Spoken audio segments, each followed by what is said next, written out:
தாய் என்பவள் யார்? இறையேசுவில் எனக்கு பிரியமான சகோதர சகோதரிகளே, இன்று நம் தாயாம் திரு அவையானது தூய கன்னி மரியாவின் விண்ணேற்பு பெருவிழாவை கொண்டாடி மகிழ்கிறது. பிரபல பிரெஞ்சு எழுத்தாளரான விக்டர் பூகோ என்பவர் சொல்லும் நிகழ்வு இது. 1700 ஆண்டுகளில் தொடக்கத்தில் பிரெஞ்சு புரட்சி நடைபெற்று கொண்டிருந்த நேரத்தில் ஒரு தாயானவள் தன்னுடைய 2 மகன்களோடு வீட்டிலிருந்து வெளியே தப்பித்து ஓடினாள். கலகக்காரர்களிடம் மாட்டிக்கொள்ளாமல் இருக்க அவள் ஒரு அடர்ந்த காடு வழியாக போய்கொண்டிருந்தாள்.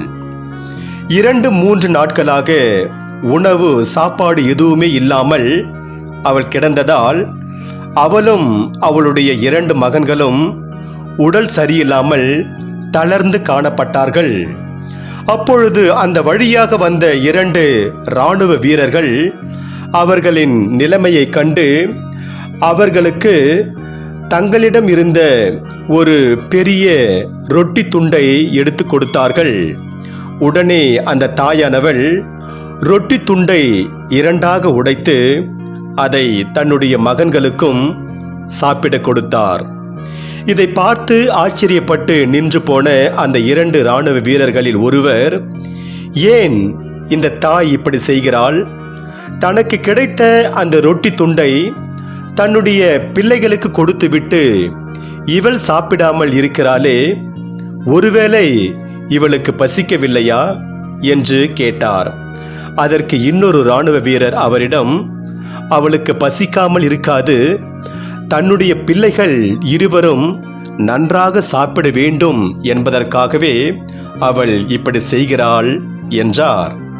ஆம், இறையேசுவில் பிரியமான சகோதர சகோதரிகளே, தாயானவள் எப்போதுமே தன்னுடைய பிள்ளைகள் மீது அதிகம் அன்பும் அக்கறையும் கொண்டிருப்பவள். அந்த வகையில் பார்க்கும்போது அன்னை மரியாள் பிள்ளைகளாகிய நம்மீது எப்போதும் அன்பும் கரிசனையும் கொண்டவளாக இருக்கிறாள்.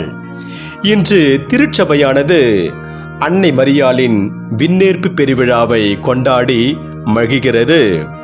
அன்னை மரியாள் தன்னுடைய மன்னக வாழ்வை முடித்து கொண்டவுடன் உடலோடும் ஆன்மாவோடும் விண்ணகத்திற்கு எடுத்து கொள்ளப்பட்டார் என்ற உண்மை இந்த விழா எடுத்து கூறுகிறது.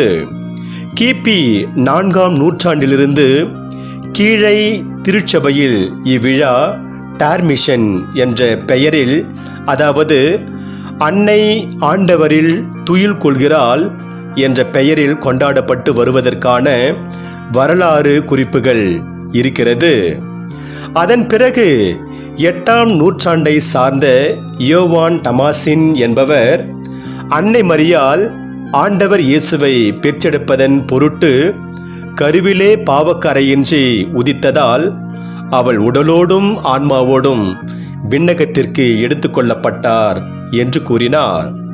ஆம், இறையேசுவில் பிரியமானவர்களே, 1568ஆம் ஆண்டு அப்போது திருத்தந்தையாக இருந்த 5ஆம் பத்திநாதர் என்பவர் மரியாளின் விண்ணேற்பு பெருவிழாவை உலகம் முழுவதும் கொண்டாட வேண்டும் என்று பணித்தார். 1950ஆம் ஆண்டு நவம்பர் 12ஆம் தேதி மரியாள் உடலோடும் ஆன்மாவோடும் விண்ணகத்திற்கு எடுத்து கொள்ளப்பட்டார் என்ற விசுவாச பிரகடனமானது இயற்றப்பட்டது. பிறகு 2ஆம் வத்திக்கான் சங்கமானது மாசற்ற கன்னி மரியாள் மன்னக வாழ்வை முடித்ததும் உடலோடும் ஆன்மாவோடும் விண்ணகத்திற்கு எடுத்து கொள்ளப்பட்டார் என்று கட்டியம் கூறியது. இவ்வாறுதான் மரியாளின் விண்ணேற்பு பெருவிழா உலகம் முழுவதும் கொண்டாடும் நிலை உருவானது. இந்த நாளில், இந்த நல்ல நாளில் இவ்விழா நமக்கு என்ன செய்தியை கொடுக்கிறது என்று சிந்தித்து பார்க்க நாம் அழைக்கப்பட்டிருக்கிறோம். இந்த விழா தரும் முதலாவது சிந்தனை மரியாள் புதிய உடன்படிக்கையின் பேழை என்பதாகும். திருவெளிப்பாடு நூலிலிருந்து எடுக்கப்பட்ட இன்றைய முதல் வாசகத்தில் பார்ப்போம். விண்ணகத்தில் கடவுளின் கோவில் திறக்கப்பட்டது. அந்த கோவிலில் உடன்படிக்கை பேழை காணப்பட்டது என்று வாசிக்கிறோம். இந்த உடன்படிக்கை பேழை என்னவாக இருக்கும் என்று சிந்தித்து பார்த்தோமேயானால் அன்னை மரியாள் தான் என்ற உண்மை நமக்கு விளங்கும். மரியாளின் மன்றாட்டு மாலையில் பிரார்த்தனையில் மரியாளை நாம் உடன்படிக்கையின் பேழையே என்றுதான் சொல்கிறோம். பழைய ஏற்பாட்டு காலத்தில் குறிப்பிடப்படும் உடன்படிக்கை பேழையில் மன்னாவும் 10 கட்டளைகள் அடங்கிய 2 கற்பலகைகளும் ஆரோனின் கோலும் இருந்தது. புதிய உடன்படிக்கை பேழையான மரியா உலகிற்கு வாழ்வளிக்கும் உணவும் வார்த்தையுமான இயேசுவை தன்னுடைய உதிரத்தில் தாங்கி இருந்தாள். எப்படி பழைய ஏற்பாட்டு காலத்தில் எங்கெல்லாம் உடன்படிக்கை பேழை இருந்ததோ அங்கெல்லாம் மகிழ்ச்சியும் கடவுளின் ஆசீர்வாதமும் இருந்தது.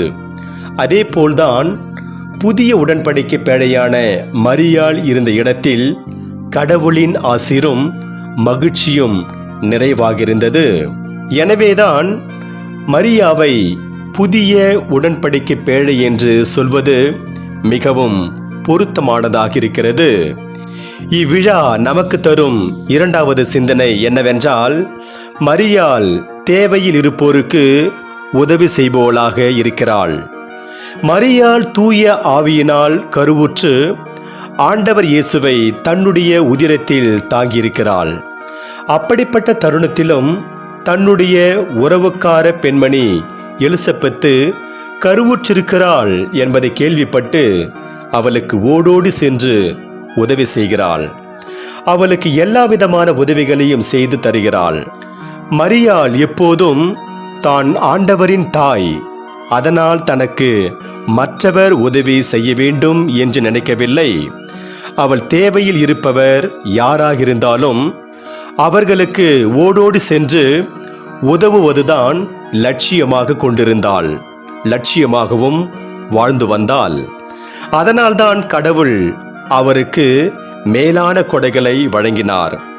அவரை உடலோடும் ஆன்மாவோடும் விண்ணகத்திற்கு எடுத்துக்கொண்டார்.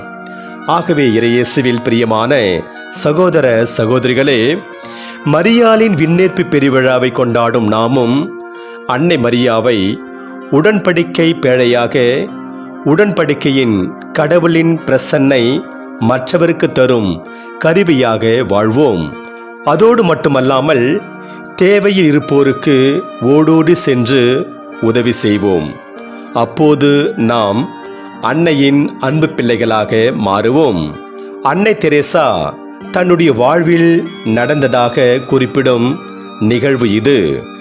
ஒருமுறை அன்னை தெரேசா கல்கத்தா வீதிகளில் போய்க் கொண்டிருக்கும்போது சிறுவன் ஒருவன் கிழிந்த ஆடையோடும் வற்றிய தேகத்தோடும் தரையில் சுருண்டு கிடந்தான்.